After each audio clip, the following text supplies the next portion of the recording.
Good afternoon, class. This is week 2, lesson 1. Today's topic is human trafficking. Students will identify the signs of possible human trafficking. Please take a moment and write down your objective.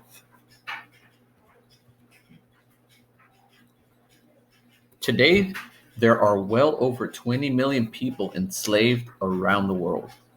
Human trafficking is essentially a modern day form of slavery.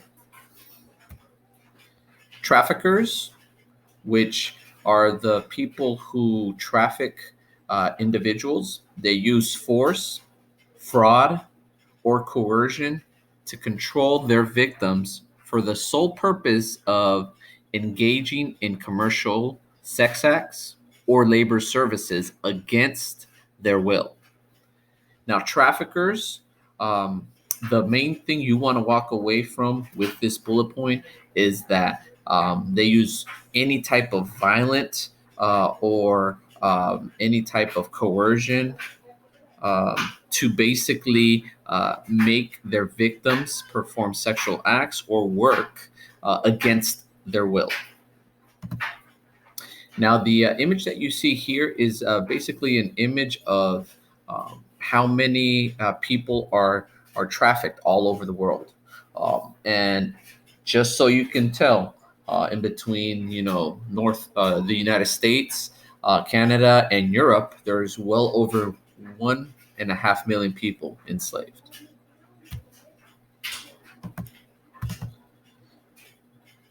Now, back when we went through this training about 2 years ago, human trafficking was the third largest, fastest growing criminal activity. And what we mean by this is typically in movies you see, the mafia, gangs, they're selling either drugs or guns. But within the last 10 years, a lot of those same criminal groups have stopped doing these activities that they were known for and have started to move into human trafficking. And the main reason why is because, to them, it's a lot easier. Okay. It's a lot harder to get drugs, a lot harder to get guns, and it's easier for these traffickers to go and force someone into human trafficking. Now, in the United States, there is an estimate of maybe about 100,000 people that are forced into sexual exploitation. Now, going back up here to the fact of human trafficking being the third largest criminal activity. Again, that was 2 years ago when we went through this training. And our trainer basically said that within the next, anywhere between 5 to even 10 years, human trafficking could be the first largest and fastest growing criminal activity in the world. Now, the 100,000 people that are said to have to be forced into sexual exploitation, it could be enough to fill this entire 49er stadium up in Santa Clara. Now, we're going to look at some signs of grooming or recruiting for human trafficking. I don't like these terms simply because it almost makes it seem as if the victims don't have a choice in the matter. But in reality, what ends up happening is that these human traffickers end up basically brainwashing the individual, if you will, into human trafficking. Now, if a teen or an individual is beginning to receive a lot of money from someone that they met online or maybe out in the mall promising them to travel, then chances are this could be a sign of potential grooming. One specific case that I learned through the training was two young girls up in Sacramento were chatting with someone over a potential modeling opportunity. And this person basically sent them two one-way plane tickets to New York. And of course, the teens were, underage. And basically, if it wasn't for a security guard at the Sacramento airport who noticed that the plane tickets were only one way and that they were underage, who knows? Those two young ladies could have easily been in human trafficking. Now, if a teen or an individual is persuaded by someone that they met online or someone they met out to run away, then that is another sign of potential human trafficking.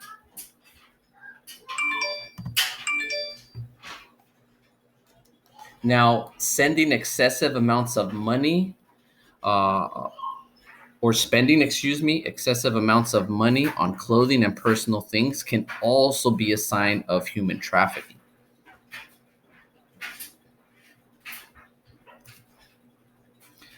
If the teen or the individual has an older partner, then this could be a sign that teen or individual could be at risk of being trafficked.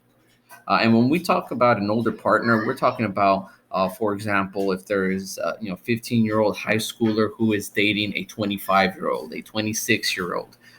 That's a big red flag right there. And that's definitely something to look out for and be vigilant about. Your first quick right question.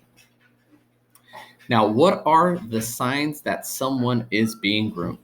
Make sure you pause this video and answer the question. So, now to go into a little bit of what sex trafficking is and how sex traffickers basically recruit. Um, Believe it or not, people are vulnerable in the most public places. Teens and individuals, I learned through the training, have gotten recruited into sexual trafficking in places as open as the mall, for example. One particular case, a young lady was approached by another woman. The woman complimented her on how beautiful she is and if she ever wanted to be a model. And it even came to a point where that older lady was inviting the young lady over to the restroom so they could go ahead and take pictures. But the idea behind that was that they were never going to make it to the restroom. They were going to, whenever they turned a corner where there wasn't a lot of people, there was going to be an individual that was going to be waiting for them. Okay. Now, if it wasn't for the mall security guard, then that young lady as well could have been recruited into sexual trafficking. Now, one thing that traffickers do is that they will go out of their way to learn the victim's weaknesses and exploit them. For example, if a trafficker is stalking a young teen or an individual on Instagram, they'll look at what they post. And if they see a lot of pictures of family, they could use that as a way to basically blackmail them into human trafficking, saying things like, I'm going to hurt your family if you don't go ahead and do this. Now, overall, there are three types of human traffickers when it comes to the sex trafficking ring. The first type is the Romeo trafficker. Then you have the gorilla and CEO trafficker. The Romeo trafficker, they basically look for individuals who are looking for romance. And most of the time, they're going to find their victims on social media. They promise romance, they promise love in order to convince the individual into sex trafficking. And it might start off in terms of the trafficker saying, if you really love me, you would do this. Or the trafficker would say, hey, this is only going to be temporary while we get money to, get on our feet. But obviously, the sex trafficker is lying and is hoping to get the individual so deep into human trafficking that there won't be any way out for them. Now, the guerrilla trafficker, they're going to be the ones that they are targeting the unsupervised individuals, the unsupervised teens. They'll tend to pick individuals who aren't very social, who don't have a lot of friends, and they're the ones who are going to use intimidation and violence to force the victims into sex trafficking. That may include threatening a family member or the guerrilla trafficker. Once they get a hold of the victim, they might even hurt them physically until they do what they want. The CEO trafficker is the one who is going to be targeting teens and individuals who are hoping to become supermodels, hoping to become singers, actors. There's a lot of young individuals out on social media who are posting pictures of them modeling, singing, and the human traffickers tend to go towards them.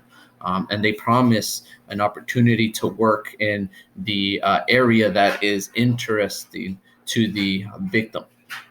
And of course, the idea is for them to meet up with the victim and basically kidnap them into human trafficking. Now, labor trafficking, it's slightly different only in terms of what the victim is forced to do. Now, in labor trafficking, as it says in the title, these victims are forced into working essentially as a slave. They're promised false jobs. They transport the workers to their destination, and at that point, they ask them to give them all of their documentation with the lie that they're going to keep it safe. But the idea is that the trafficker takes all of their documentation and then uses it to force the victim into working. Now, the third bullet point does say that they are forced to work in bad conditions for little pay, but about 90% of the time with labor trafficking, the individual is not paid. There was a situation that I learned about as well during the training where there was a ad in a internet site in the country of Peru in South America, and basically what ended up happening was a family from the Sacramento area put up this ad. A young woman from Peru answered the ad, and the ad basically was saying, "Come to the United States, come be the nanny to our kids." We'll go ahead and help you with citizenship. We'll go ahead and pay you a handsome salary. But when the young lady got here, she actually she was told to give up her documentation, and then the traffickers used it against her to be able to force her into labor. She cooked, she cleaned, and all for no pay. And then basically the family was threatening to send her to immigration if she didn't do those things. If it wasn't for neighbors noticing that this young lady was taking the kids to school and always wore the same clothing, she could have continued being a victim of labor trafficking. Now, here are additional signs that a person is being trafficked. Now, sometimes around Merced, you might see signs or posters that say, teen summer work, make $20 an hour, call this number. It was actually identified maybe about a year ago or so that some of those posters actually led to to teens and victims, or teens and other people to become trafficked. So be very careful about any posters that you see like this one that says "earn money online fast" or "earn money free during this" or "earn money fast during the summer." Be very careful of those. Now, some signs of sex trafficking. If the teen or the individual is in a very controlling relationship, they're not allowed to go out, they're not allowed to talk to someone, text certain people, then that could be a sign that they are being trafficked. If they tend to display either anxious, tense, or very fearful behavior, then the teen or the individual could be being trafficked. Now, this, in my opinion, is one of the hardest things about it. But essentially, the victims are treated as property by these traffickers, especially in the sex trafficking ring. Sometimes they are branded by the traffickers. Most of the times with tattoos, sometimes even with wrought iron, like certain livestock are. But basically, these are tattoos or brands that identify them to a certain trafficker. Um, Now, individuals who are being trafficked for labor, if they are working very long hours, and we're not talking about a normal, 4 to 8 hour shift, we're talking about anywhere between 12 to 18 hours per day, then that means that they are being trafficked for labor. If they're often tired and absent a lot from school, especially with teens, then that is a very good indicator that the individual is being trafficked for labor. Now, here's the big thing. You got to understand that a lot of these signs, okay, and a lot of the victims of human trafficking, either sex or labor trafficking, start off as teens. So be very vigilant, not only with your own surroundings, but those of individuals at your school, whether they be friends, classmates, teammates. But these are pretty much signs that will inform you whether or not someone is being trafficked, for sexual or labor exploitation. So please treat this very seriously. Now, for your closure, I'd like you guys to answer the 3 following questions. Do not forget, once you finish your notes, please turn them in immediately through Google Classroom in the same assignment where you found this video. All right, have a good week, and we'll see you next Thursday for your next lesson.